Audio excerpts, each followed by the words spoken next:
So I got this text from Paul, and he's all like, so I told this guy who does music that I'd meet him in Rochester. Would you come with me in case he's a murderer? And I was like, sure, Paul, because at that point we weren't dating yet, and I wanted to seem chill. So we drove 2 hours all the way to this super sketchy barbecue place, and we were looking around for this guy, mid-30s, rapper-type man. And in comes Ruslan. Such a sweet guy, not sketchy at all. See, I just wanna do my best to be the best that I can be. Is that too much to ask for, God? I mean, you the great Elohim. And I can't find a melody to go along with all these chords. I'm waking up at 6 a.m. and every morning I be bored. YMCA is where I be at. They say they brought the 90s back, maybe I peaked there. Now I can take a stab at grimy rap. Rapper turn past the turn, YouTuber back to rapper. Trying to figure out who I can model my career after. After the clout, you know. But not in a way I'ma get tattoos on my face just to try and blow. No, I mean, I got like standards and stuff. Lifting a lot of weights, but suspect with stamina, huh? In a nutshell, I must tell my side of it. Like when I was driving and the bus failed, the tire blew. So now I struggle to trust well. All these new fans comparing me to Russ, but I ain't never sound like the dude. I guess we all look alike, right? Well, I'm just happy that my wife don't think that I'm a sore sight to her eyes. Life is getting better. I'm feeling younger. My bum knee is getting better. I feel the hunger. Gotta watch my table manners. My etiquette is that of a mammal. King of the jungle, I'm just happy we stopped wearing flannels. But did we? Or they just don't go with the 350s? On the beat to the Z's, hit me, just breathe with me. They think I'm a homegrown kid in maybe 3 cities. I'm guessing I'll speak to the peak, hit me G, really trying not to trust in my sight. The past no look, do a whole verse on the track that has no hook. It's hotel living rooms and notebooks. Yeah, and it's so good. Yo, it's a journey, don't you ever go forgetting that. The end goes and the phones will never hit you back. I talk about it all on any mic, on any Mac. It works out, really fact, so give me that. I mean it, me and King's dream feel like we reaching the sky. I told you I ain't make the meal, just got a piece of the pie. I ain't no rap song, can have me preaching tonight. Now I can fool around and throw this joint on CC the lie, let's go. My mama come to me for fashion advice. Immaculate IB, but not quite splashing the ice. A lavishless life is what I live. I'm actively trying to match up with the standard of God and the passion of Christ. Compassionate eyes, they recognize the practice of lies. And I'm an advocate for abstaining from inaccurate rhymes. Get back in the line, know your place and understand mine. You all talk and no action, that's an inverted mind. See, real G's silent, no one knows I'm back on the grind. With explosives under me, just like I stepped on a mine. See, I got sick thoughts, God gave me the illest of minds. Something I can never pay back like 1 billion fines. Yeah, I gotta limit this bragging of mine. My pride bubble up and then it's like a dragon to fight. Yeah, Pop said it's a habit of mine. Irresponsible how I'm rolling like a toddler is driving. Yeah.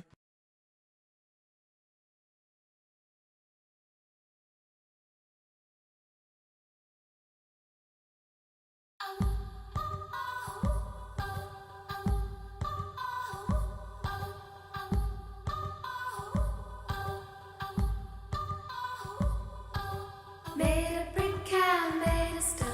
You hold my life and everything I've known.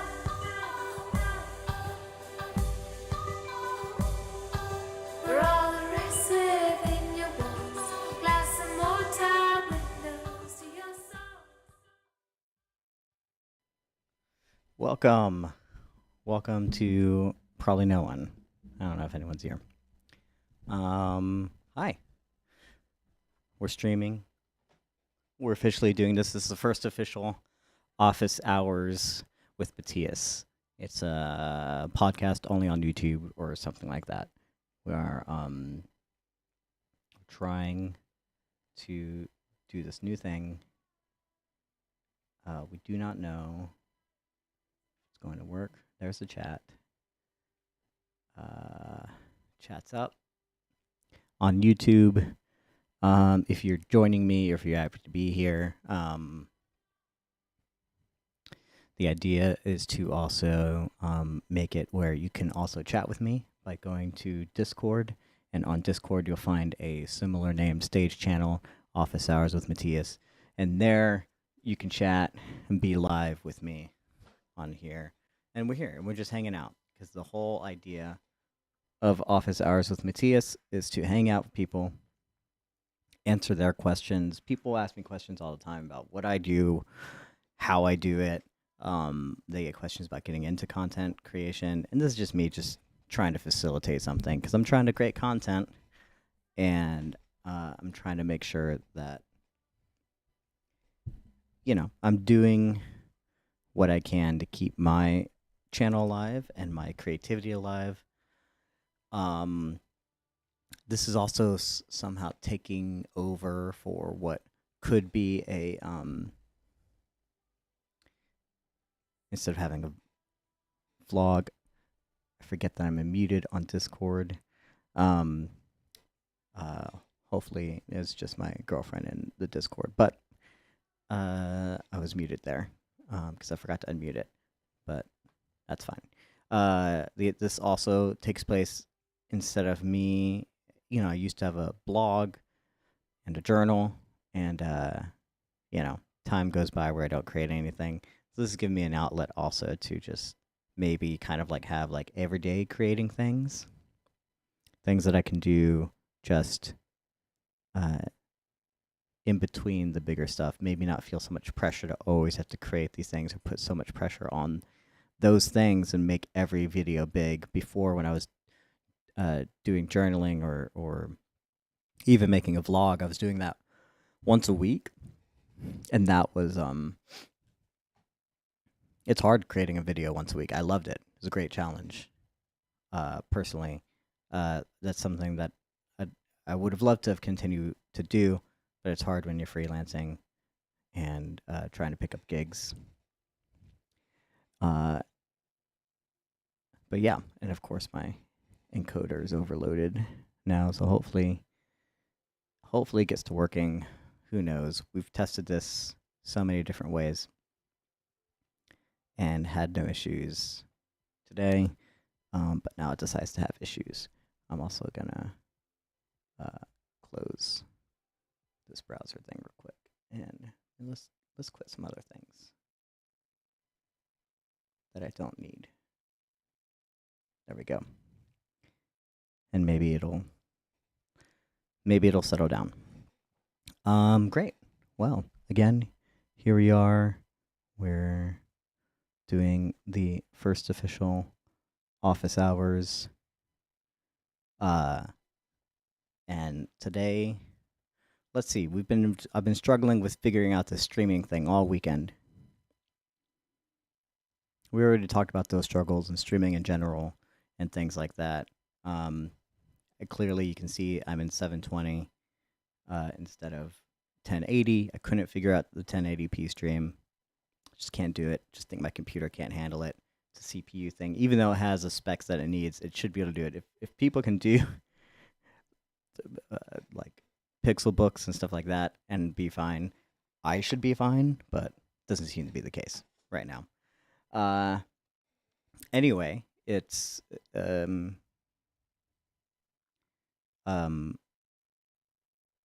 beyond that, we figured out something. So the struggle's not as important there, but in this journey of also trying to like find something to create and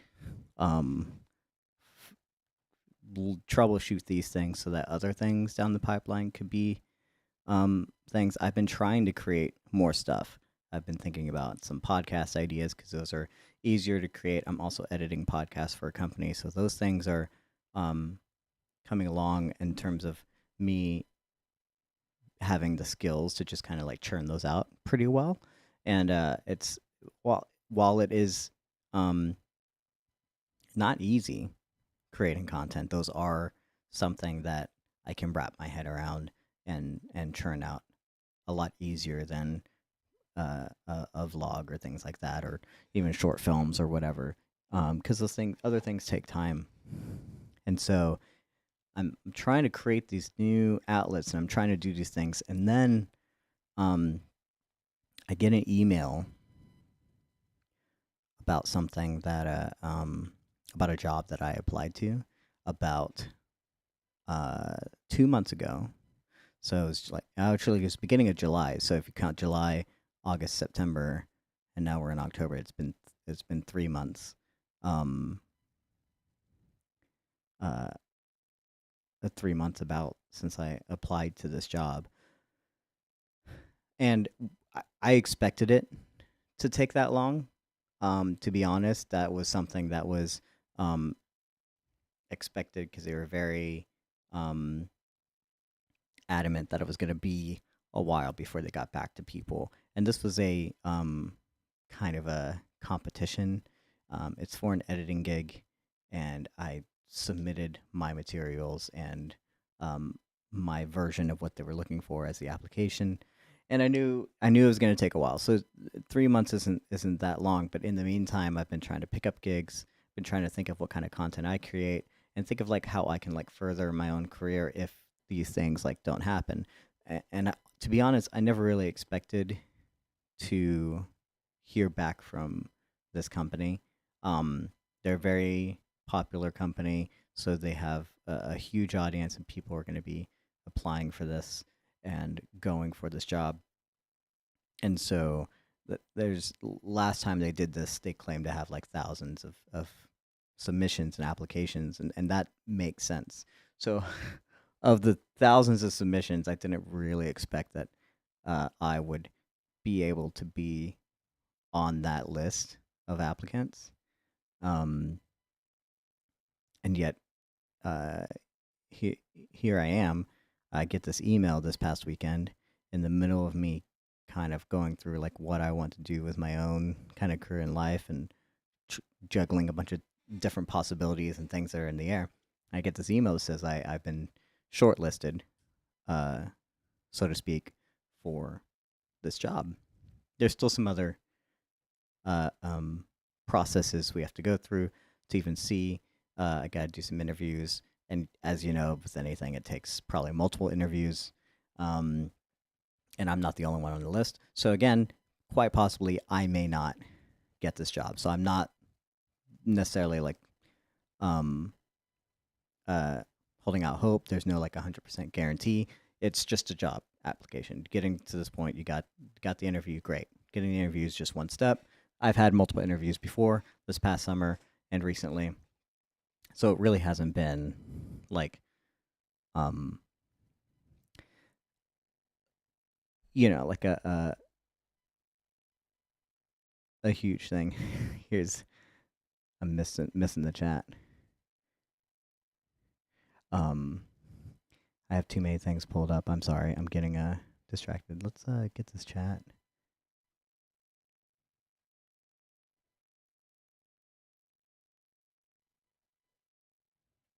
It's weird. I'm cutting it off right now.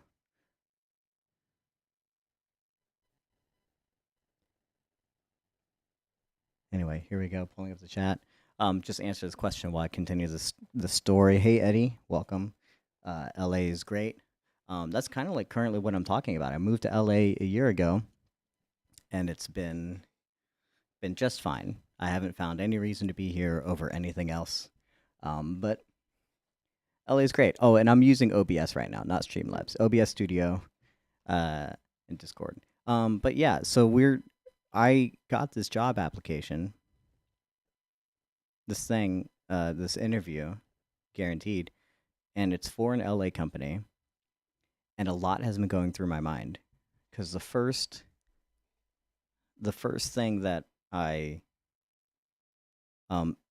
you want to think of is like, this is an amazing experience. This is kind of a dream company that I would want to work for. Everything that I've tried to do has been based on how this company has also kind of conducted themselves and built their own company, and I've tried to build something similar. And whether it's for my YouTube channel, for creating with other people, really hard to do. It's really hard to do. So when I moved to LA, working with them and with other types of people and even directors, producers, working with people in that have their operation in LA definitely was one of those things that I would have loved to do, whether it's a collaboration or just like a contract thing or PAing or what have you. But um, I never expected, even though I've applied to multiple companies that I've wanted to work for, that there's probably 3 or 4 companies that like if I could work for them, I would drop everything. My career, individual goals, whatever, while they would still be there maybe in the future, to me it's like the immediate goals, like work for them, learn what you can, do whatever you can, um, build my skill set, things like that, create a career there because that would be something that I'd be passionate about doing that. And so there's like 4 companies that maybe I would want to do that for. Um, and this company that reached out to me is one of those companies, and I never expected that. Never expected that whatsoever. I so so when they reach out to me and when I get this application, I assume this. The first thing is like, this is amazing. This is exactly what I would have wanted. This is beyond my scope of my dreams, and it's perfect. I'm blown away. And then a whole lot of other things come along. Doubt starts to creep in. And this is where I'm at. This is what I've been kind of dealing with all weekend. Shannon, my partner, can attest to that, and she's because I've been stressed. I haven't been able to like really think about anything or um you know, I it's been uh let's just say it's been stressful.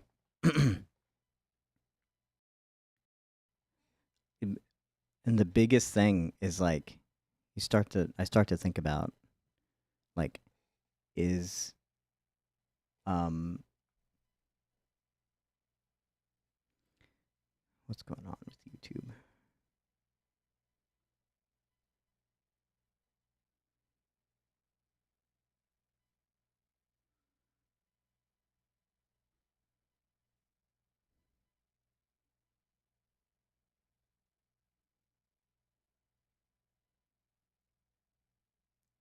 Sorry, this just doesn't like. Okay. So this doesn't like me doing 2 things at once, which is fine. Well, I think we're going to do like a talking and then maybe we can do a Q&A and then I can switch back and forth. I'm still learning how I want to do these things. We'll see. The things I start thinking about, first I try and like envision what would it be like to actually work for this company. You know, as with most companies, I'm thinking about like what would my day-to-day look like? What would it be like to commute, you know, very logistical, simple things like that, you know, but just to also interact with these people. I know the people who work there in terms of like I understand like the culture, and they are very open again about who works there, and each one has their own kind of like online personality, so you get to know all of them. And it's like, do I imagine myself within that group, within that crew? And my mind doesn't want to do that. For some reason it will not allow me to kind of envision that. I don't know if it's because subconsciously I'm blocking myself so that I can't do that, because it would be too much to like do that. Before I could try it when it wasn't a possibility. You try that, right? You try to be like, what would it be like to even on acting, be on the set, work with this director, be on this show. You know, imagine a show, right? That you would want to be on. You know, maybe Game of Thrones or something. And it's like, could I see myself as a character on that and stuff. And I've done that in various capacities, certain things, but when it becomes like a reality, when you're actually like in line for that to happen, it's harder to imagine. One, because I don't have the job yet. Two, because you don't like you deal with rejection so much that it's hard to you don't putting that out there means, and that hope that could lead to like more rejection. Um and thanks, Eddie, for your kind words. Uh I am thinking, it's like try to envision those things. I try and envision working there, and my mind just doesn't want me to do that. And I don't know if it's because it doesn't want to, or if it's because it's not going to happen. And I hate to think about that because I want it to happen. But wanting it to happen and it actually happening is hard, because part of me also goes into like, do I deserve this? You know, have I actually worked hard enough to be here? Have I actually proven myself in my own life to kind of like accept this position in the dream job, in the dream place that I would want to work, you know?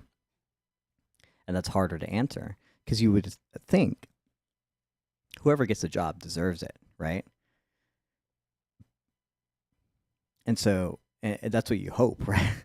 I know life doesn't work that way. People don't always get things because they deserve it or because they work hard. Sometimes they just get it. Sometimes in the right place at the right time. Sometimes it's happenstance. There's a whole lot of luck involved, and I do believe there's for a lot of things, it's just about timing, right? There's no such thing as deserving. There's no such thing as like, you all these things like led to this point kind of thing, but we always like to think, especially if you were to conduct these interviews and you had like so many people to kind of sort through, you're like, well, who deserves it more? That comes down to the question, and the question is, do I deserve it? I mean, I've been working hard for 10 years ish, maybe longer, and I've been as far as editing goes, I've been doing that for even longer, but I've been working hard to like build my own things and do stuff, but part of me still feels like I'm still learning. I haven't gotten the skills that I feel like I need, because if I had those things, I would have already done these things. Working for this company would be great, but also this company, like, shouldn't I have already started something a lot like this company myself? I tried to do it in Austin, where I was building my own production company, and I was trying to work with other creatives, and I wanted to kind of make something happen where we were creating stuff. The resources just weren't there. Getting the jobs just wasn't happening, and therefore getting the profit or the needs to be able to invest in doing other things while also paying my bills, while also paying a mortgage. That was really hard. Not easy to do, and I consider all that kind of a failure. It's not a failure in the sense that like it's still going. The production company is still happening. It's still there, but it's only whenever a project comes along and maybe someone invests, and maybe I'm helping out someone or doing something in that way. And because it is quote unquote my production company, so wherever I go, whatever I do, whatever I pursue, whatever I collaborate on, it's involved. So it's not technically a quote unquote failure. But if I couldn't get it up and running, if I couldn't get my own YouTube channel up and running, then it feels like a failure. So I do feel like part of that is going into my brain about like, do I deserve this job? I want to like stop and preface right now that like while these things are going through my head, this is just what I want to talk about. It's not necessarily that I believe these things. It's not necessarily that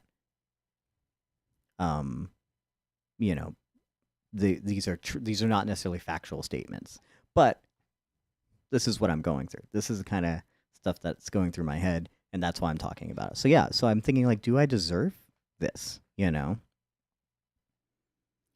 what have I been doing the past few months since I like applied for this job? Should I already like have established things or skill sets, things like that, you know? For any other job, I might be easier, but for my dream job, suddenly I'm here and I'm questioning. I'm questioning a lot. Because again, you want this to go to who deserves it, and that's who deserves this job. Do I deserve it?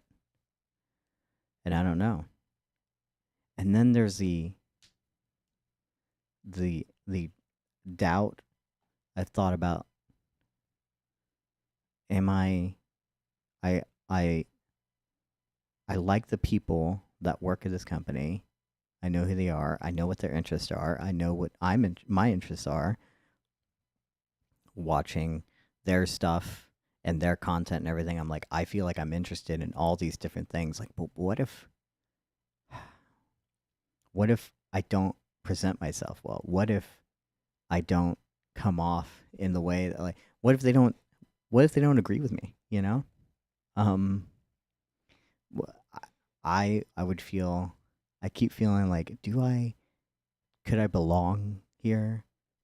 You know, going with this company is a lot like also choosing like a new friends group. You know, you working with people. A lot of the times in my life, the careers that I've had or the jobs that I've had when I've worked with other teams, with other people, things like that, I've always kind of separated the two. You know, I've separated my life and I've separated my work. I would do my own thing outside of work. And sure, you had work friends and acquaintances, but this wasn't that. But I, you know, when I clocked out or when I wasn't at work, I didn't really care about interacting with any of those people. I was trying to do other things. And yet at this job, their interests align so much with mine, as well as the fact that like I already consume their content so much that it's almost like applying for a friends group. Now, there's no pressure there. I don't have to be friends with these people. I would love to be friends with these people. But the fact that like they are like this is a group that I've wanted for so long, because you want to create. I've been wanting to create a studio with people that I get along with, that I could collaborate with, that we have the same passions, we have the same interests, the same sense of kind of humor, and the same sensibilities in terms of storytelling and what we want. That is like so important to me. And finding a group of people like they would be immediately like I know that would be a great fit, you know, and I would be creating with them, doing that stuff. So it's almost like, you know, I want to be friends with them. I not only do I want to collaborate with them, I want to I want to work for them, and then to let that all go. If I didn't get this job, oh man, to be so close and then to let that all go, that's so stressful to me. That's so hard, and like I want to be their friends, you know? I want to be likable. I want to be everything, you know? And sure, everyone who applied for the job is probably in the same boat. I mean, it's not every day that you apply for a company where they have content and behind the scenes and you get to know the personalities, get to kind of know the people that work there. You kind of already know the structure. That doesn't really happen all the time. And I feel like if more companies did that, you would probably feel like you could fit in and do that kind of stuff. But,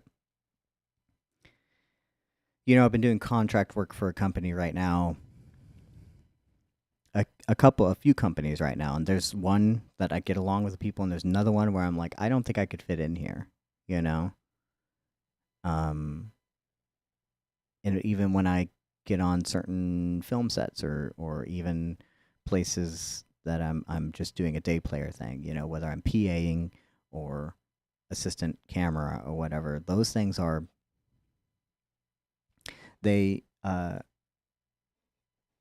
you don't always know whether or not you're going to get along with the crew or whatever, and getting along with them and being able to collaborate with them professionally doesn't always like translate to hanging out with them outside of and doing the rap party stuff, and that's hard to find. It's hard to find a group of people that like you can get along with.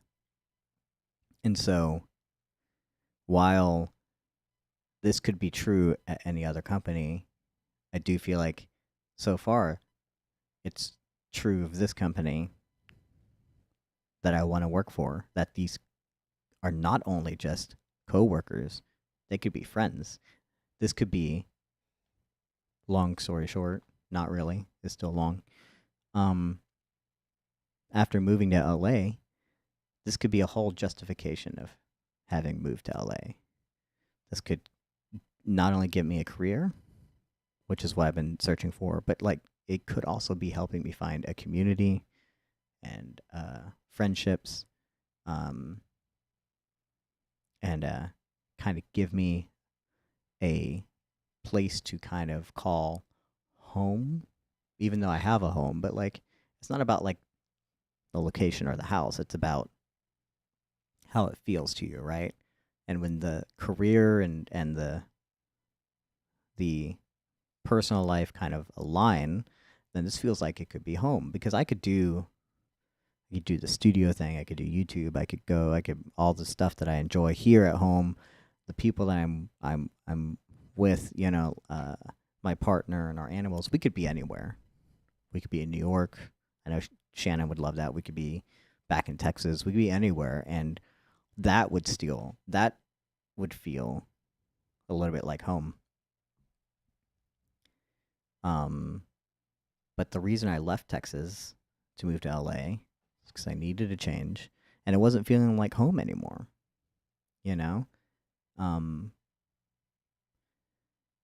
And I do believe that part of that has to do with like how fulfilled, I was feeling, and maybe I just wasn't feeling fulfilled there, creatively or career wise. And now I do feel like if I got this job, I would be fulfilled.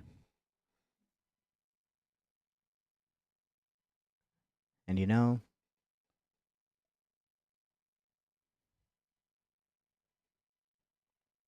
that, I don't know, that would be awesome. And it's hard to like put so much pressure on something, because the more I do, the more nervous I become of not getting it, and the more I doubt whether or not it can't be too perfect. you know if it's too perfect, then quote unquote is too good to be true. It's not going to happen. I just want it to be normalized. I just want to feel like that I actually have the value that I could bring to them, and that I have the worth, and that I have the that I've deserved this, but I can't.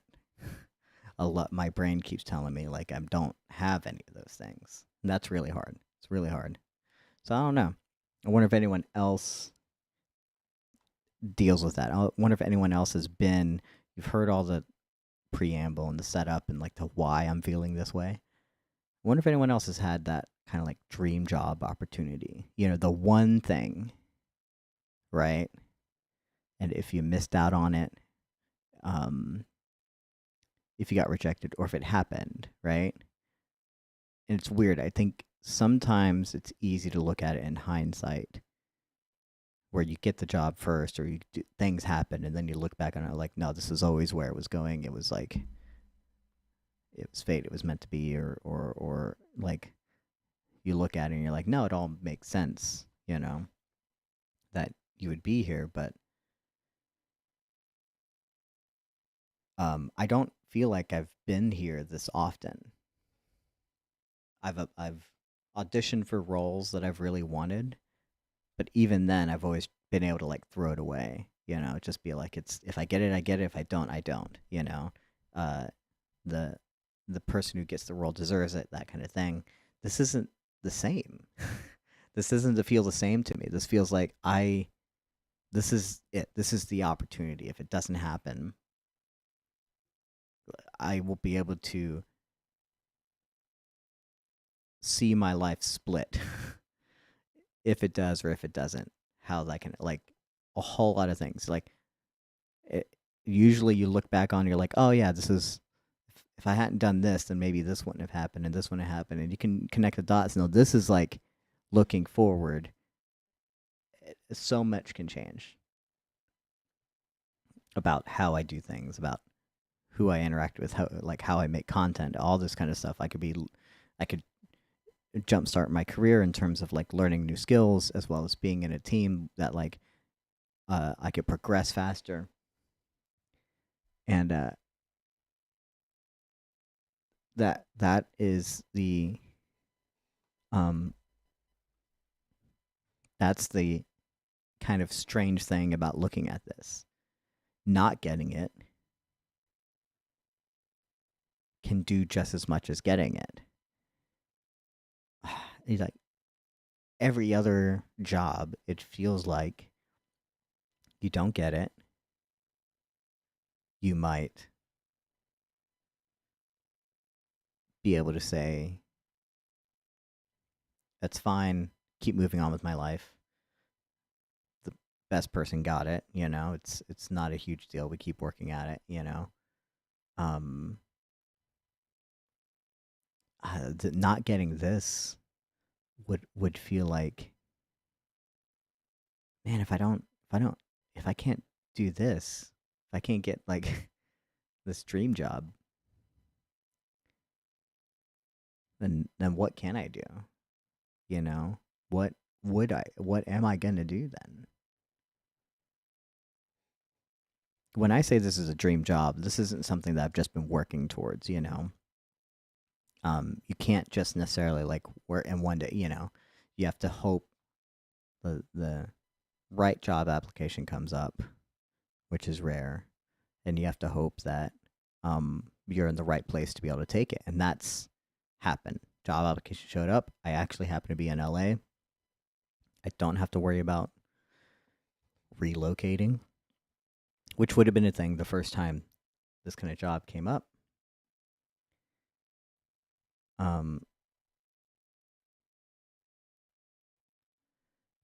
And in this one,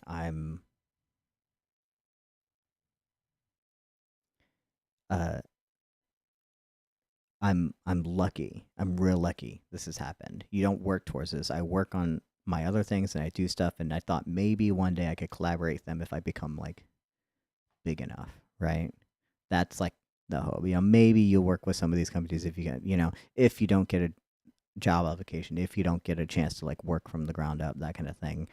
If Disney was my dream job, to be an editor for Disney, I couldn't just go and like do work for Disney. I'd have to find the right position and hope that they're hiring and whatever. I couldn't just contact them and go do that. No one just gets to do that, But there are probably more and more opportunities when it comes to like say Disney. In the meantime, I'm working in the industry. I'm doing other stuff and I'm building a resume.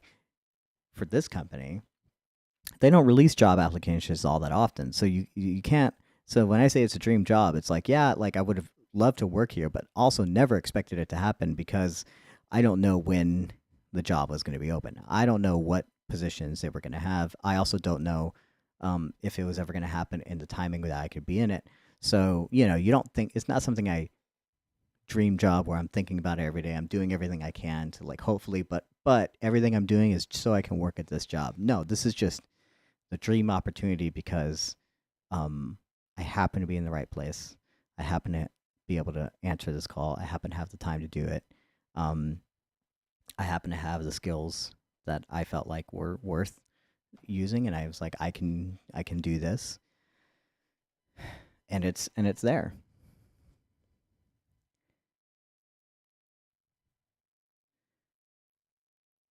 I'm glad one person feels the way that I feel. Um, at least. um, uh, but yeah, that's what I mean when I talk about this. Um, being a quote unquote dream job, you know, and so um, and to go back, this is not something that to me has ever felt like anything that's ever come up in life, you know, in terms of like where everything kind of would have maybe aligned and I could maybe be here and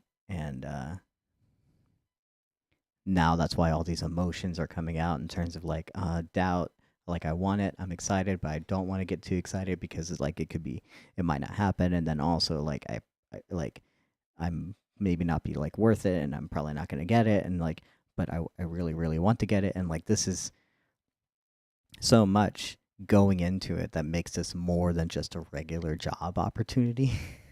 Like every other thing where I could be like, I could throw this away, but no, this is like, oh man, like but getting it would mean so much to me. I know people, people do this with auditions all the time, like they're gonna like winning the lotto, like oh man, it would mean so much to like win the lottery, or to get that dream role, like do this audition, I get that dream role, that would be amazing. You get it.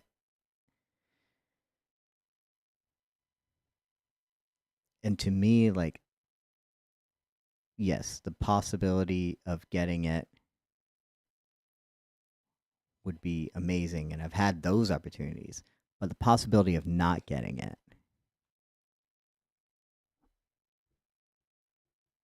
doesn't mean I just go back to doing what I was doing. I'm sure I would have to, I continue pushing forward. Um, and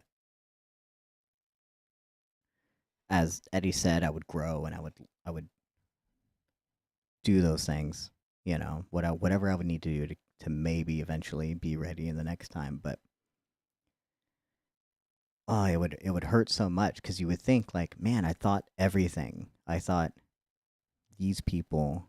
I thought this uh, job position. I thought everything I've been working towards. It would make sense to work for this company.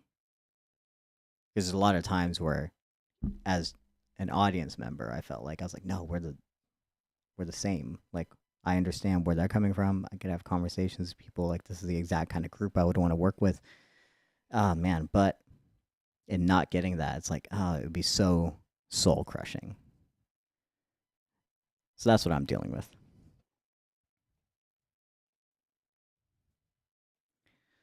You know what, Lordy, I don't know what my dream job is. Um, it's gone back and forth. There's always I'm trying to be an actor, I'm trying to be a writer, I'm trying to be a director, different things, and that changes and fluctuates because it's been 10 years of pursuing one thing, and so if it's not happening, I keep moving on to where my skills are needed, where people are asking me to be, and that kind of thing. And so, my dream job, would be to work for, if not create the company that, um, or the production company that this job would be. The one that I applied for, the one that I'm hoping to get. It, when I say it's again, it is a dream job. It's just not the dream job in the extent of like the way that maybe I think other people mean it, But it is. It's like a dream opportunity, and it is a job that it is. If I wasn't going to work for them, building the company that they built is something that I would have wanted to do. The production company, that is, building that, creating things with your friends, with people you get along with, going to work every day and loving what you do. That's a dream job, Um, I could go edit for other companies. I've looked for staff positions. I've looked for jobs at. I've looked for even production assistant jobs at Lucasfilm maybe or on other lots here, any of these studios here in LA, and those would also be maybe like dream opportunities because working with those companies to be able to like build my own career would be great. The ultimate dream at that point would be to eventually direct my own stuff, produce my own things, and then, you know, move on to helping make films or continue telling stories that I've hopefully creatively produced. Um, that would be the goal. That's the dream jobs. You know. In the meantime, working for companies that are doing that uh, would also be the dream job. But hopefully, getting me to a certain point where I could be doing that with them or on my own. I mean, I would drop all that if like the right acting role came along. If I could act in a TV show, actually become a working actor. But even then, that's just being a working actor. That's just a means to an end because I would still want to eventually tell the stories. I would still want to write the books I want to write. So like, it's just about what's the means to me, you know.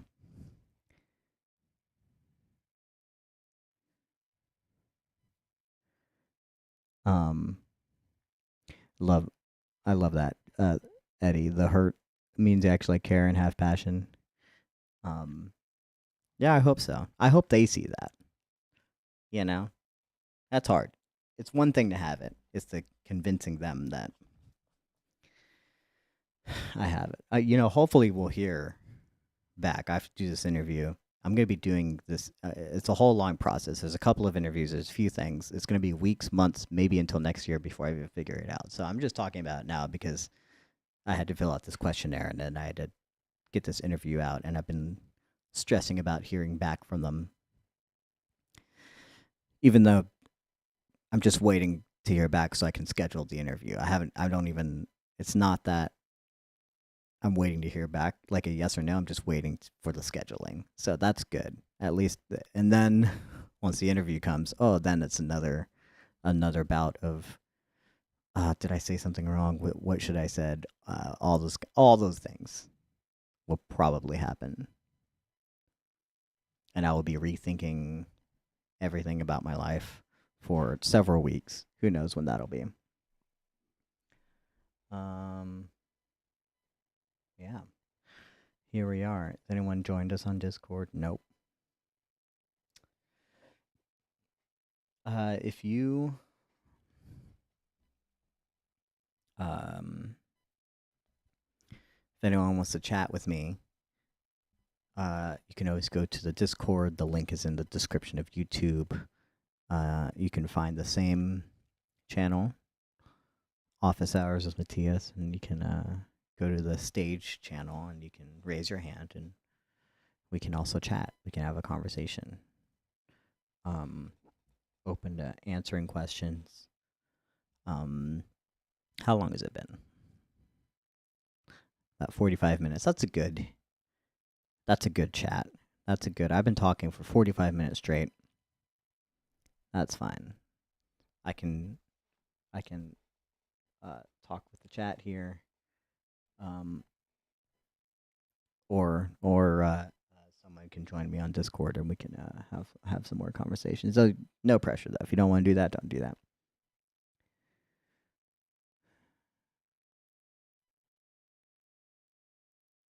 Yeah, and you know, Eddie, that's what they said. Like having gotten the interview, I'll be honest. I'm one of 5 people out of 400 applicants.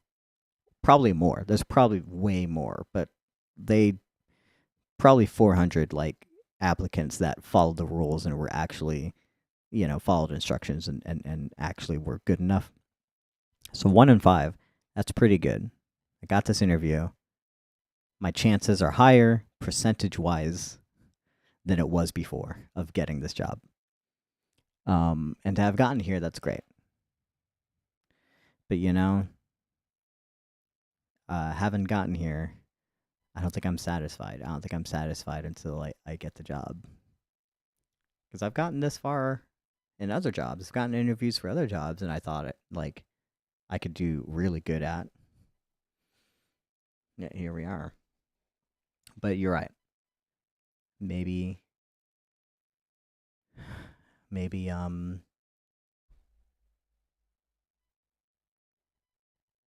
maybe I'm good enough. Maybe I'm not. We'll see.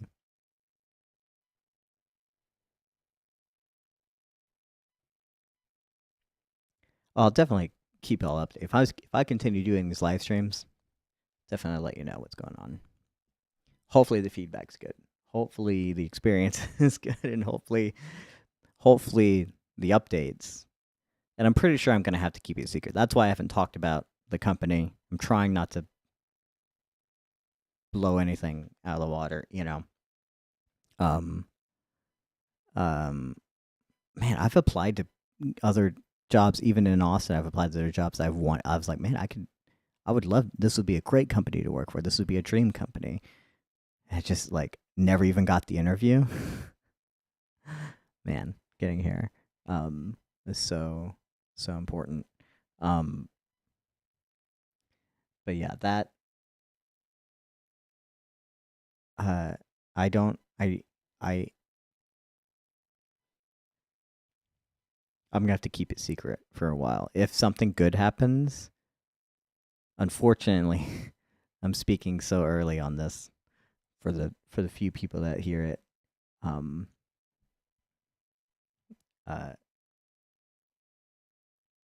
That I'm probably gonna have to keep my mouth shut for several weeks afterwards, even once I get the interview. I don't. I hope the interview. I'm booked this next week on other stuff and other projects. So I assume that my interview will probably be in a week or two. And that's a long time of waiting. A long time of not me saying anything, much less getting to the other interviews, the other things that I'm going to have to do. It's going to be a long time of waiting. Sorry about that.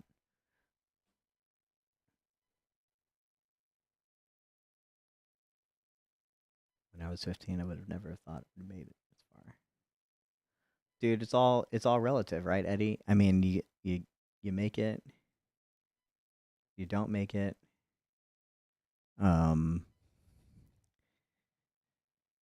There's a whole lot. I mean, I never thought I would be in LA. I mean, just being here. Never thought I would be here. I never thought I would get an email from them saying like, "We loved your work." That's crazy. I think that's why it's so nerve-wracking. Is because oh, great, this is exactly what I want to hear, but also I still have to wait. I still have to. Still can't. Still don't have the job. My cat's trying to get under my. I wish I could show this. My cat's trying to get up under my office door, and her paw is just doing the monster thing, let me in. I don't let the cats in the office because hair gets everywhere. Eddie, you should get on Discord and come chat with me. You can tell me all about your experience in Austin. Click the link in the description. Go to Discord.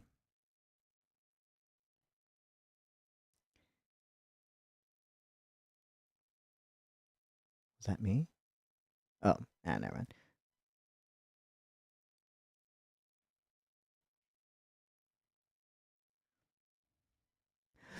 mind. Something I will say, as I said, this was a editing gig, and they sent out footage to people, and of what to edit. You know, you're supposed to put together something based on their previous work with footage they had never used before. Great, easy, right? Knowing that thousands of people were going to be applying to this. Not, what's really cool. This is always a gamble, and I've done this on multiple things before, and this was. I feel like I kind of do this thing, and it becomes a gamble, it becomes a risk, because I decided to not just use their footage, but to set myself apart. I would record new footage based on what they had done and kind of integrate myself into the video because it's a behind the scenes video. It was about their crew.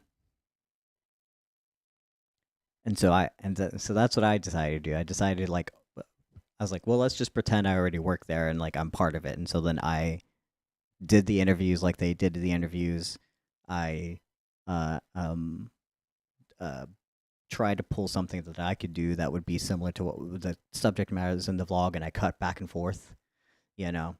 Uh and I kind of already became part of the crew in that sense. Um and that's always a risk because you think, man, if they see this and they're like they don't like it, or if they're like, who is this guy? How arrogant is he that he would do this? You know? Or if I made it and then they're like, oh, you shouldn't have what sorry, that was weird. Uh they would think I'm arrogant, or they would think that or if the video wasn't good and they're like, well, he tried this thing but he didn't even use the footage that we told him to use, you know?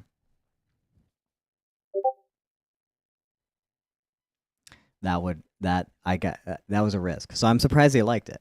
I am actually really glad that they liked it. So clearly, this is a risk and a gamble that's not paid off in my other jobs applications before, in other competitions, other things I've done before. It's never paid off. This time, it happened to pay off, and so I'm happy about that.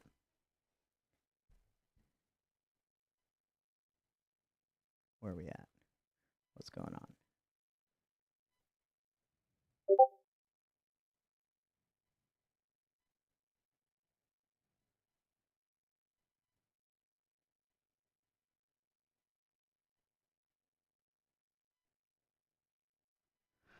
Oh, we're on Discord. Hold on.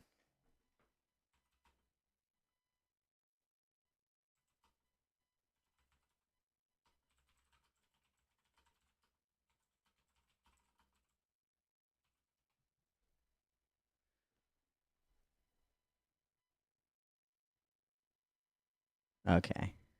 Eddie, do you want to jump on the podcast? Or raise your hand.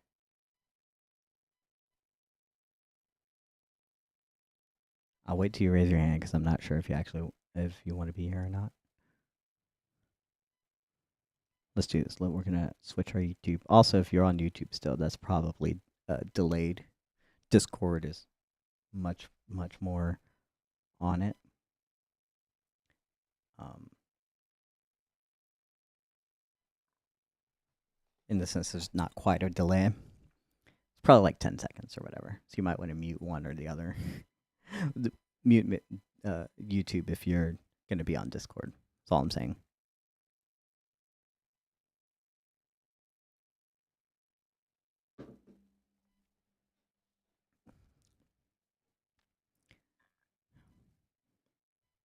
Eddie, are you still there?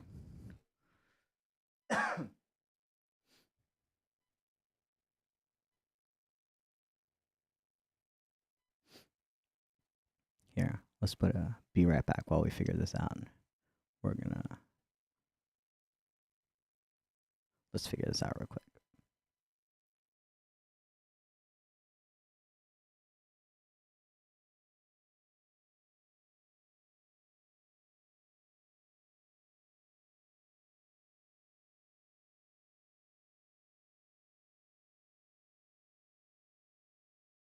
Hello, can you hear me?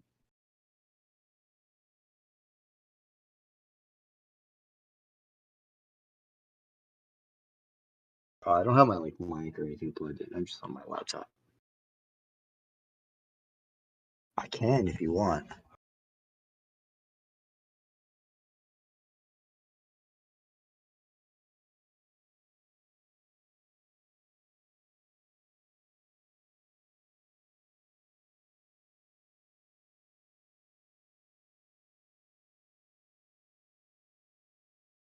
Didn't really care to be. But if it's feeding through, I guess it's too late, so it's okay. No, you're doing good. Okay, great. So we're on. Except I didn't when I troubleshooted this earlier. I didn't realize that the way that I have to do it is like I have to monitor you through OBS and not Discord for some reason. It's a whole thing with the way the Mac works with everything. And so like I was muting you on OBS so that you weren't going through the stream, but then I couldn't hear you. It was a whole thing. Oh, But we're back. We're streaming. okay. How's it going, Eddie? How's Austin? It's good, man. I mean, it's coming back to normal, I guess you could say. Feels more like what Austin was before the pandemic. Live music's definitely back. The Moody Center being open is a big deal. So lots of concerts, literally like every other day. There's some concert happening. So that's good.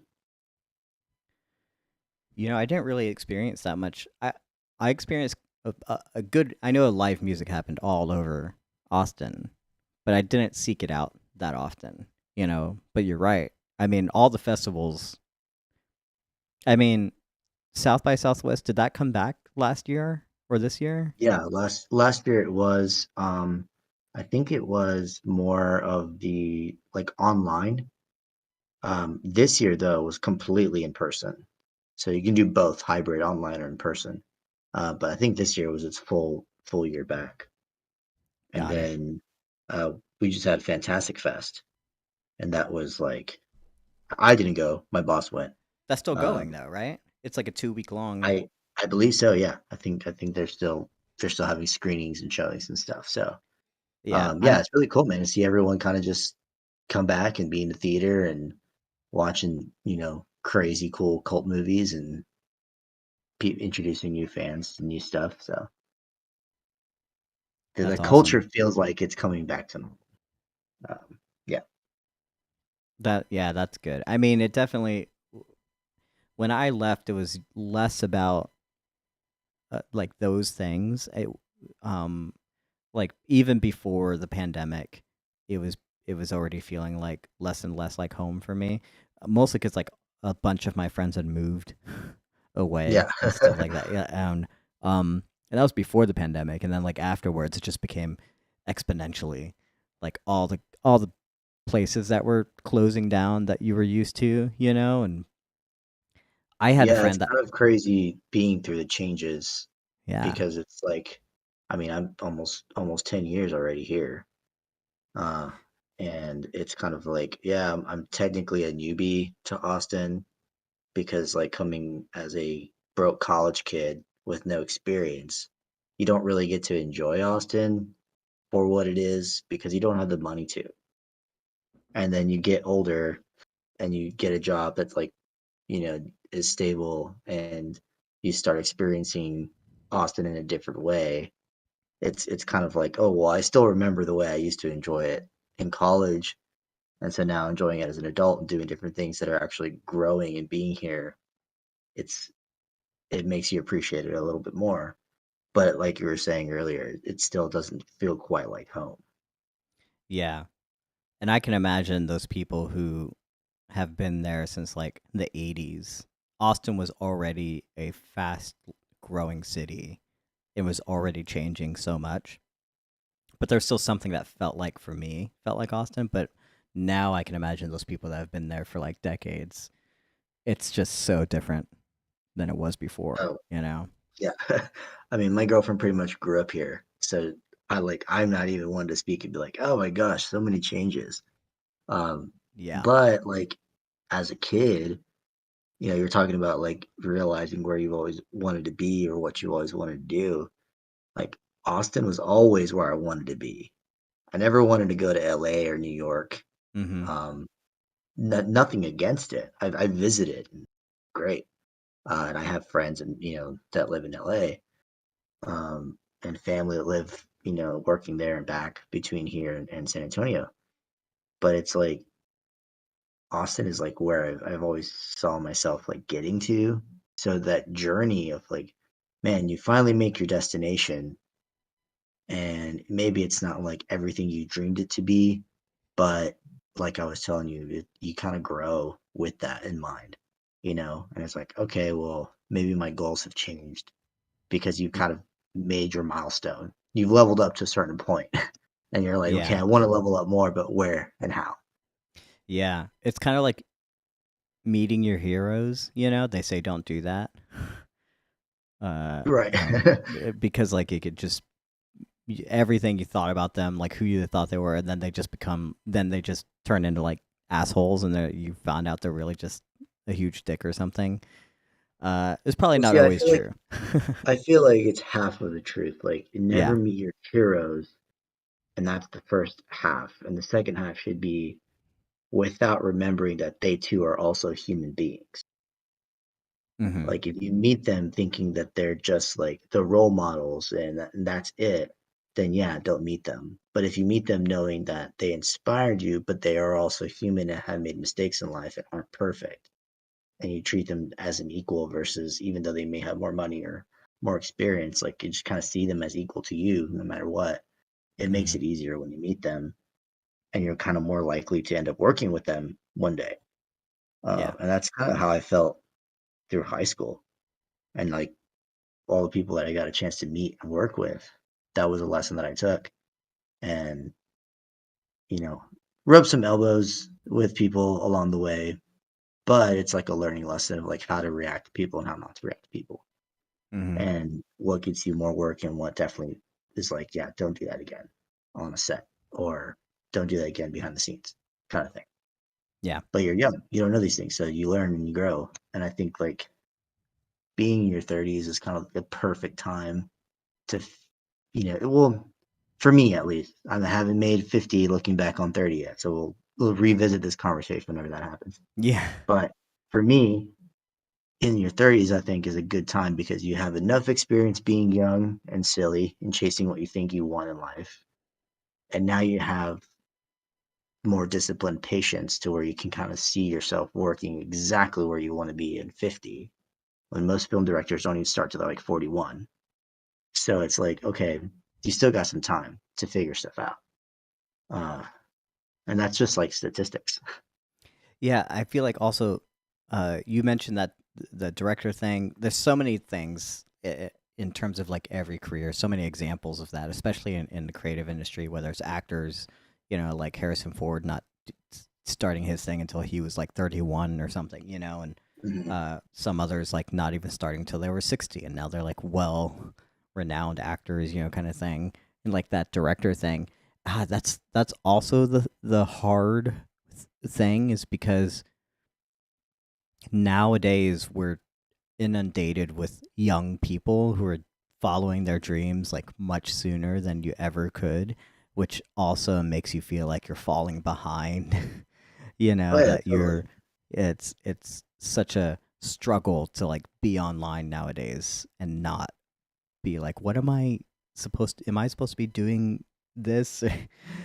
Or should I be like, I don't know, investing into crypto too? Like, what other boats have I missed? Right. um, it's a whole lot.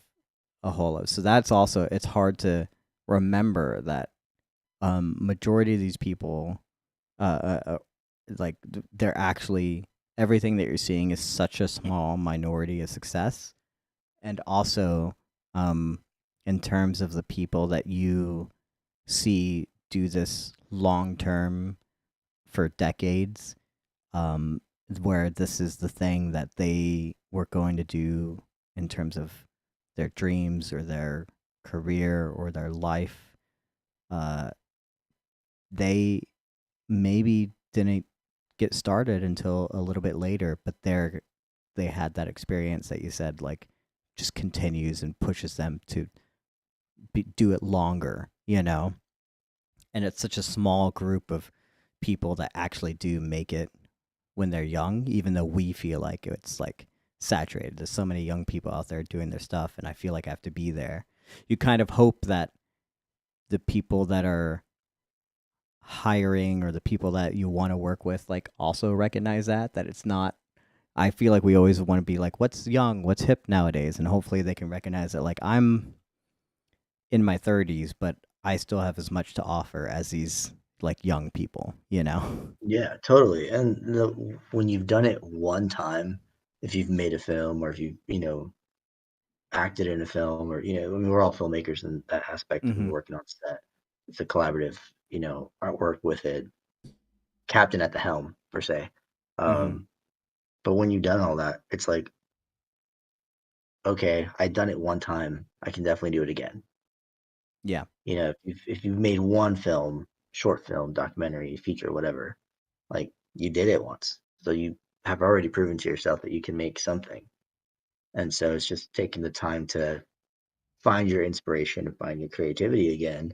Then once you kind of do it, releasing yourself from the obligation of I got to go big or go home like you did your first try or go around, Mm-hmm. and allowing yourself to just like take baby steps every single day. Even if one of those baby steps is I'm doing absolutely jack shit, nothing all day long. That's a baby step. Okay. Then do nothing. Yeah. No, for sure. I'm curious, um, if you've, what's, do you have a dream job that you feel like would put you in the position that I'm in, where it would just be like nerve wracking? Is there like that company or that There's job? always Yeah. people that I would love to work for or with. Yeah. Like in all honesty, 15-year-old me, I am working 15-year-old me's dream job and have been for almost 4 years. And it's great. There's a lot of fun and a lot of things that I've learned, but I'm also like a fast learner. Mm-hmm. And, when I absorb so much of one thing, I'm like, okay, well, what can I also do to grow?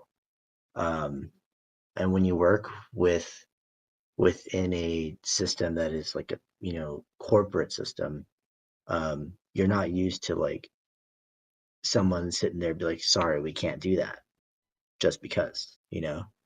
Mm-hmm. Is freelancing or working on your own creative projects.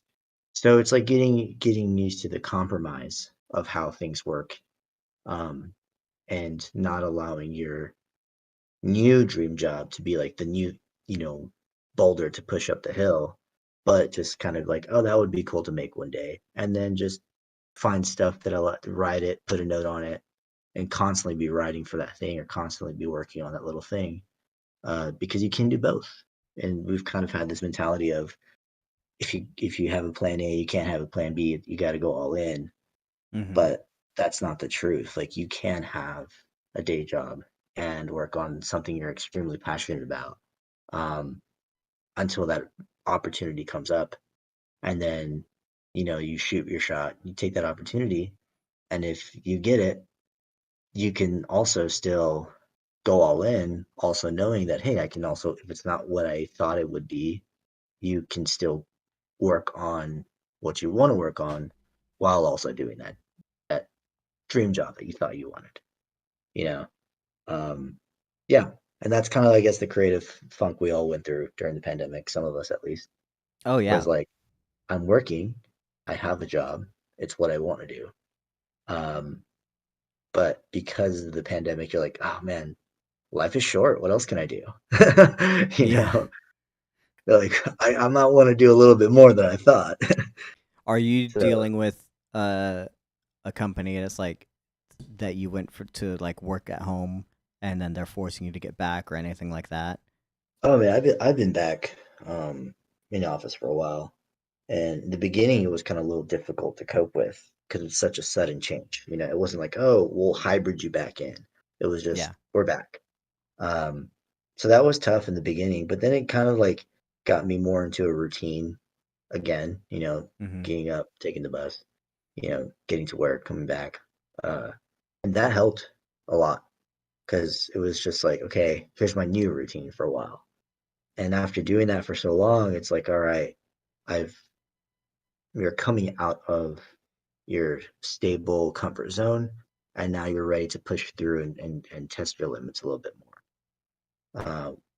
And so that's where I was like, that ambiance of Austin, that was always how Austin is. It's a hustle city.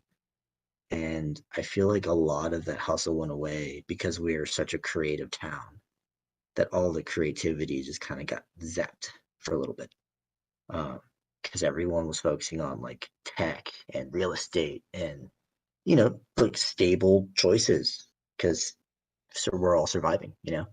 Mm-hmm. And now that everyone's kind of over that survival hump and everyone's kind of come out into the being more thriving in their careers, they're going back to shoots again on the side. They're going back to helping each other out on sets. Uh, you're starting to see more people kind of come back to life, which is bringing the culture back into Austin, as I was saying earlier. So yeah, Yeah. it's been a ride, man. No, for sure. I um I was glad to have made the move because at least in LA, whereas like things definitely like slowed down for like a lot of the industry, there were still pockets of places that like needed people to work, so I was able to get something and but also feel like um it's more unionized over here, so even though I'm not part of any unions, most of the time they're still paying like more union rates and stuff. And I do feel like that, like you said, we're getting to a point where like that it's slowed down. There was some consistency, but like now I'm getting like a lot of hungry people, wanting to just like do something. That was definitely something where the one of the reasons I wanted to start doing this is because I was kind of just getting hungry myself, and then I got to a point where I was like, well, I'm not gonna do anything if you're not gonna pay me or whatever, because like it's not worth getting out there and doing something, that kind of stuff, and then getting to the point where I'm like, no, now I kind of want to just do something and make some things and figure out what that looks like just to create more content and stuff like that, So it's definitely good that we're getting back to that place for sure. Though I think we could all learn a bit about, having. I love the movements towards better working conditions, less working hours, you know, um, and kind of at least having maybe like a set prepped plan and contingencies for things so that you're not working everyone dry at the very least. That's the kind of stuff that I'm excited that happened, especially even not in the creative industry, just like the office jobs or the staff positions, the things where people are like, hey, we're not going to just work for you for no reason. I do kind of like this new idea of like, when I clock out at 5, like I'm I'm done. done. Bye. You can't, yeah. Yeah. I got other stuff I want to I do. like that. I like that a lot of people have started to set boundaries and are completely comfortable communicating those boundaries to their supervisors or superiors without like coming across as arrogant or rude. Do you feel like Um, you'd be comfortable enough in your hypothetically in your job to do that? I, yeah, I mean, I think like to if I've already like starting to set certain boundaries, but it's like it's again it's compromise. It's not like Yeah. this is what I'm doing and that's final because I think that's what's great. It's Yeah. like, hey man, like I noticed, A is happening.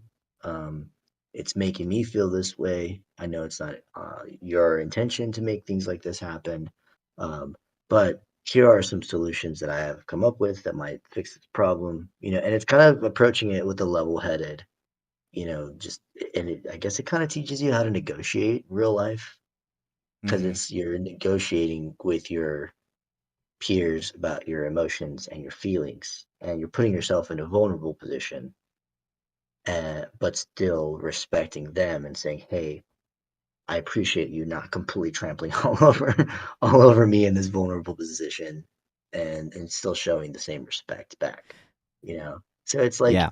some people have been just be like, you know, screw this job, I'm out, I'm done, and other people have been like, well, we both can benefit from each other, but here's what we both need, you know, and then boom, delivered.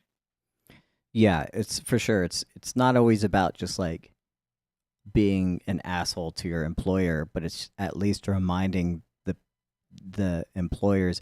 And this is something that I've struggled with a lot in terms of like a mindset, because coming out of the military, the 4 years I did in the military, that's a job that I can't just leave. You're in a contract, you're stuck there. You know, like I have to go to work at these certain hours.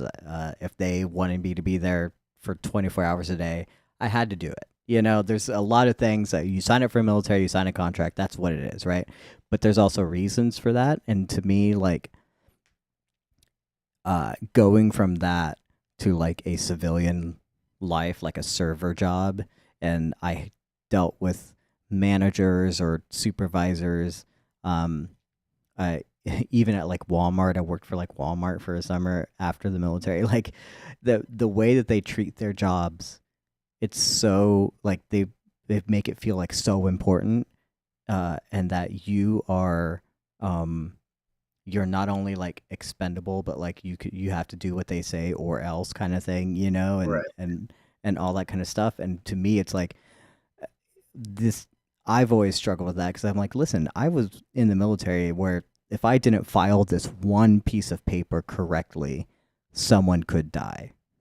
Like no joke. If it wasn't filed correctly, then maybe something went wrong on the plane and they find out that this actually expired and it's what brought down the plane or something like that. Like it's one piece of paper. That's you It think it's forced you to like, be extremely attention to detail oh, because for you had sure. to. Yeah. Yeah. So I've dealt with that where like that was an important job. Me making sure that the produce is rotated exactly correctly is not as important.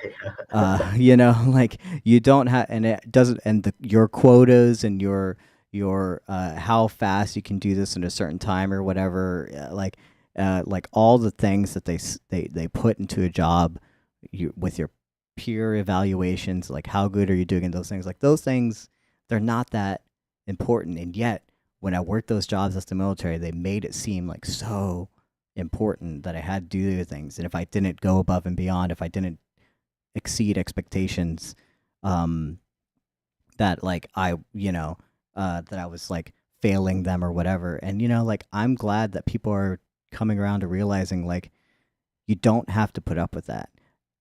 All this negotiation that you're talking about, it's about reminding your employer that like, hey, you're a job. You might be a job that I love working at, you might be a job that like I enjoy being here, I love being here at work, I love what I do, that kind of stuff, I love being around these people, but if you're going to treat me less than a person and you're going to make me and you're asking for more than what I can provide realistically, then I don't need to be here.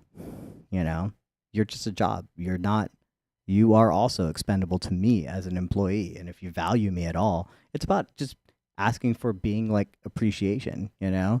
And there's plenty of jobs that all they think about is profit and the bottom line and return on investment and all those different things. And that's going to be like a lot of jobs that you work at throughout your life. But I'm glad that hopefully we can, the workforce is being brave enough to say, like, your return on investment is not as important as my well being and my Well, mental the other health. thing it's kind of interesting is how the workforce itself changed over the pandemic. I mean, that whole mentality of like, you know, man, I gotta work really hard for the company because you work up the ladder and make it to the top, and then they treat you really well because that's what you've been told your entire life is supposed to happen. Mm-hmm. But I think that expectation is like no longer reality for a Yeah. lot of us that work in general because we're kind of in this postmodern world of work where there are a lot of remote workers now in this country that can make a solid living doing anything remotely. Um, there's a lot of us who either don't have the skill set or capability to learn, what those how to work remotely, based off a field. Like someone maybe has been working manufacturing their entire life, and they're like 75 years old, and now they're like trying to figure out like what they want to do next. Yeah. Mm-hmm. But you can always learn something new. Like it's like a 76-year-old grandma or something on uh, YouTube who's like posting videos about her building gaming PCs and like playing video games for the first time in her life and enjoying the heck out of it. She gets like tons of views. But it's just because it's someone doing something they enjoy and they want to learn how to do it. And Yeah. then they go out and try it. And then, they just keep on trying no matter what. And eventually with luck and time, boom, they're what they would have considered successful. Yeah. Do you have any of those things for you that feels like, uh, like you might start when you're 50 or 60, that kind of thing, or any goals for like futures, like when I'll get there and I'm gonna do it. Uh, I would say more like goals, like as a, something to like look forward to, Yeah. on a like putting a pin in it. Um, but I just try to take life day by day now, Mm-hmm. and I find out that it's more enjoyable that way because it's like, this is something I'd like to do.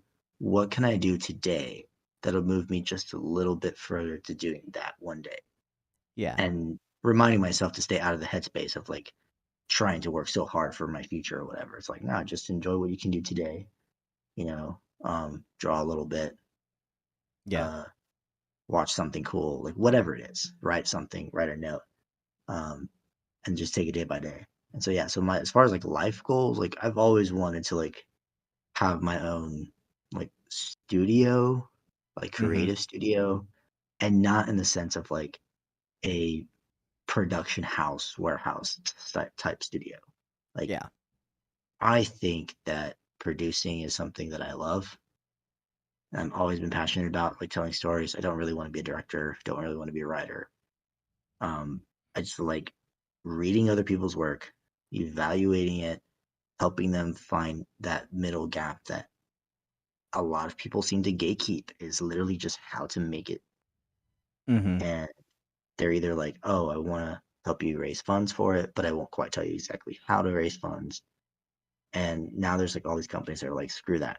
We're just gonna go all the way, help you throughout the from start to finish. What's your idea? All right, cool. Let's help you raise money. Here's the money. Okay, cool. Next step, production. Go to production. All right, we've already got a house. We already got distribution. Like we've got these things set up for you because we want to see you grow, not because we're going to try and take so much from you in that experience. Um, and yeah, I think that's what the future is going to come to. It's going to be like me helping other filmmakers and writers and storytellers like cut through the bullshit, try to actually make something happen.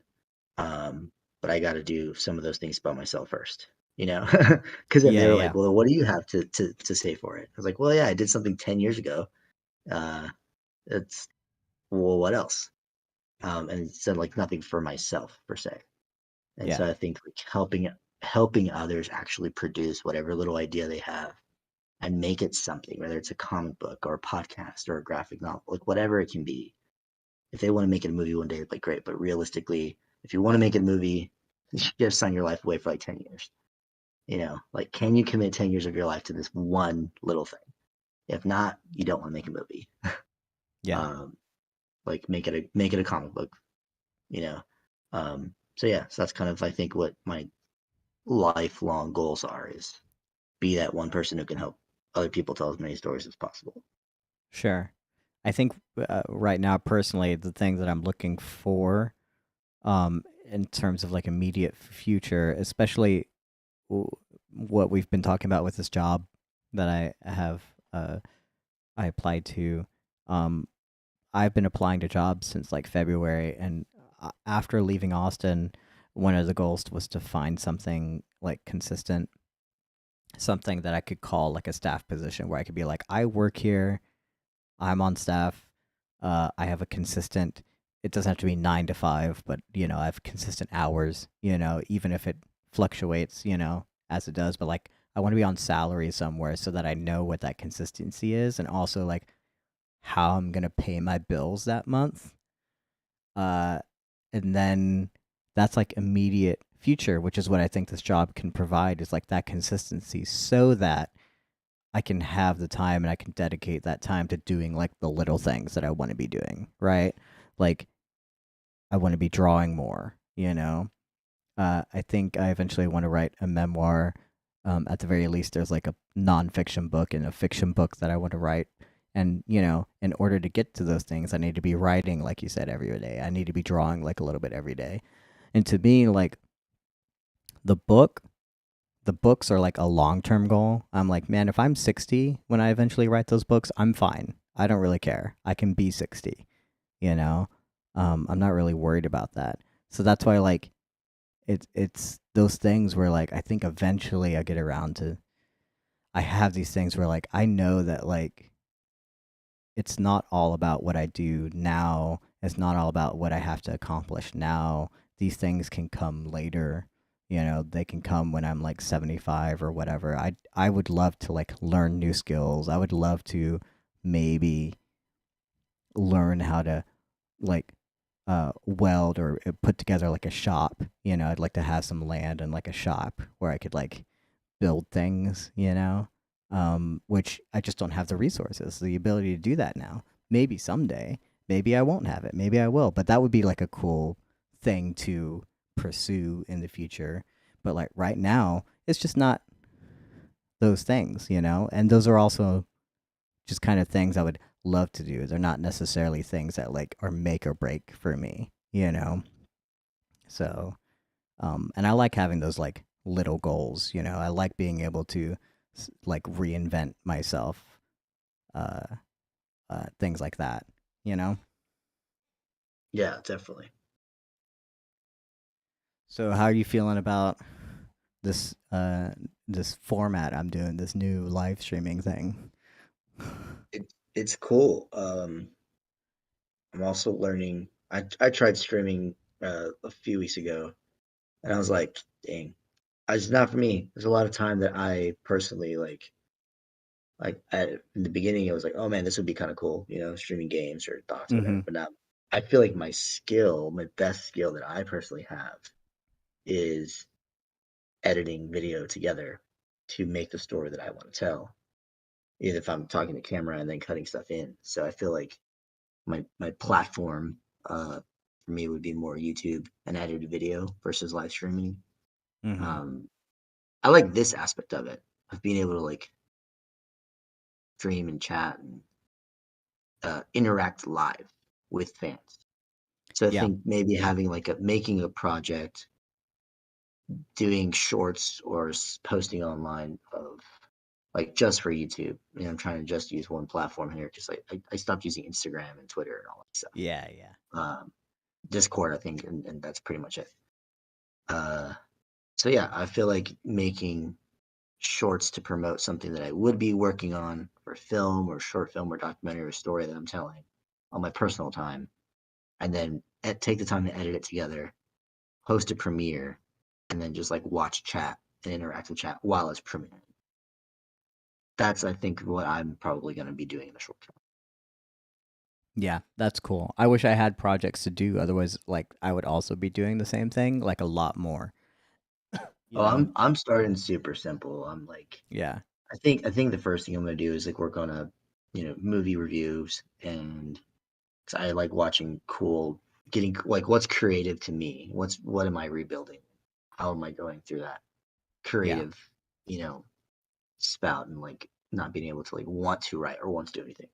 Um, and then just kind of slowly make my way into like a vlog or something like that. But I just I like history. I like video games.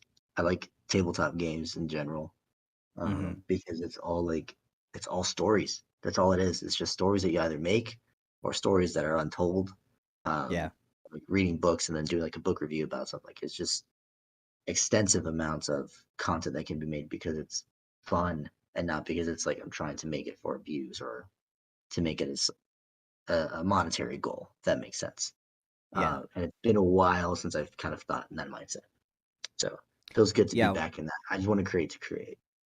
Yeah. One of the reasons I did this was just because I not only was just creating content for content's sake or whatever, but like I find that every now and then it doesn't happen a whole lot, but every now and then I get people that try and contact me and ask me questions about like what cameras should I buy? What should I do? How do I get started? That kind of, and all this kind of stuff. And I have these like long creative discussions with people. And so, like, to me, like, podcasting is something that I've always liked doing. And this isn't a podcast per se, though I could release these later. This isn't a podcast per se, but, and I'm thinking of other podcasts that I want to do, but I like just those, like, conversations. People just always ask for advice, and people are always like trying to figure out like how do they navigate these certain things, and that's what this whole thing's supposed to be about. And just doing it live just kind of like made sense. It's finding the medium that works for what is passionate about, and I want to be able to like give, if people are finding any sort of value in it, then also um letting people discover it later or whatever. It's good to document it in a way, which is Yeah, really yeah, helpful. for sure. But yeah, man, It's a way to it's keep been my creative fun. juices I'm gonna flowing. I'm gonna bounce out. Some of my other creative things. I watch wrestling. So Yeah, it's for just like sure. that's the one thing that I love. So I'm gonna go bounce back and do that. But it's been awesome. And thanks for inviting me to just like kind of chat in with you. Just keep No, it up. yeah. Good luck, man. I All the appreciate you best to joining you. me. Yeah, No dude. problem. Later. Later. Well, there it is. Everyone. That was Eddie Nomadic, as he likes to go by. My buddy Eddie. Me and him used to teach kids YouTube um YouTube stuff. We'd used to do a kids camp. I found it funny that we would teach these kids YouTube, and it was a YouTube class. It was like a 1 week like kind of thing where they can experience like how to like do stuff. A lot of the things we were teaching was film techniques and camera things and lighting and sound, which is all very important. All these kids wanted to learn was how to edit. All they wanted to do was game and maybe do stuff streaming, things like that. A few of them like really did delve into like the filming stuff and how to do that. But the thing that I always struggled with was that it's really hard. I talked to Eddie. We just talked about like streaming and getting into different things and wanting to create stuff and like different methods and what platforms we're creating for. But like it's really hard to teach that because you need money, you need resources. How do you tell a kid who doesn't have their own income like what kind of internet you need to be able to do something like this? What kind of like computers you need, what kind of like cameras you need, and you can do a whole lot with your phone or your iPad or whatever your parents can buy you, sure, and you can edit on these things and finding something that's accessible. There are free programs out there. It's all more and more accessible for people, but it's still not accessible for a lot. Just doing this is not accessible for a lot of people. It's really hard. It took me all weekend struggling to try and figure out how to get this to work. And even then, I'm still struggling. As you can see, I'm still figuring out new problems and having new issues that I'm having to deal with. It's a whole struggle. But yeah, thanks for Eddie for joining me. We had a great conversation. No one else is in the Discord, which is fine. Just, I don't know if Shannon wants to join me. She'll have to raise her hand if she does, but I don't know if she has anything to say. I might just end this early. I didn't have really a set time that I wanted to do this. It was more just to, again, do something, start this new format. What do y'all think I should release this? Put this out as an actual audio podcast? Who knows? I feel like it's too loosey goosey to really do that. And I also don't want to edit it down. It's just supposed to be on YouTube. You can go to YouTube, you can find it there. That's the place to do it. Yeah. I don't even know if anyone's in the chat right now. Let's see. Do I have any participants? Nope, just me. Just me on YouTube too. That's fine.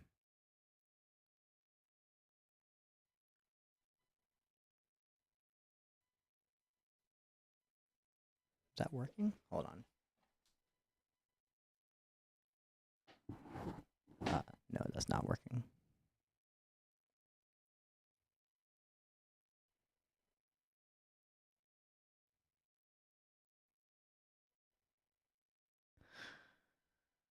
Okay, anyway, sorry.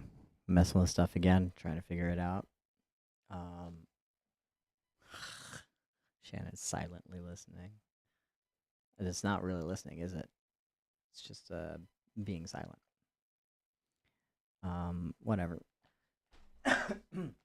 Listen, we've been talking for an hour and a half. To be honest, that's a good length for a podcast or a live stream. I'm also not doing anything interesting to get people in. That's fine. I'm just talking. If you weren't here from the beginning, it's really hard to jump in. I get it. You just gotta. I'll learn. I'll figure out something that can happen while this is happening. I might live stream a photo shoot or something. I'm thinking of doing like more photo shoots that I can live stream. I could talk through them, but we'll see. That might not happen because it might not always. I might not be able to plan as many of them, but we'll see. I'm gonna say that this is good. This is fun. I got to talk about my feelings. I got to chat with someone about their own feelings, and we had a stream. It was a successful stream yet again because I made something. That's all that matters. And I got the jitters out of the things that I'm dealing with, and hopefully, I mean, I'm probably gonna be nervous again tomorrow, but hopefully, we got through the thing. I'm gonna do this interview eventually, and hopefully sooner than later because that's nerve-wracking.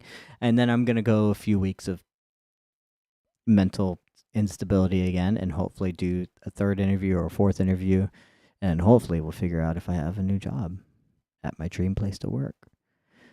And if it's not my dream place, if it's not going to happen, then maybe this is it. Maybe I'm just stuck on live streaming. Nothing, absolutely nothing for no one and people.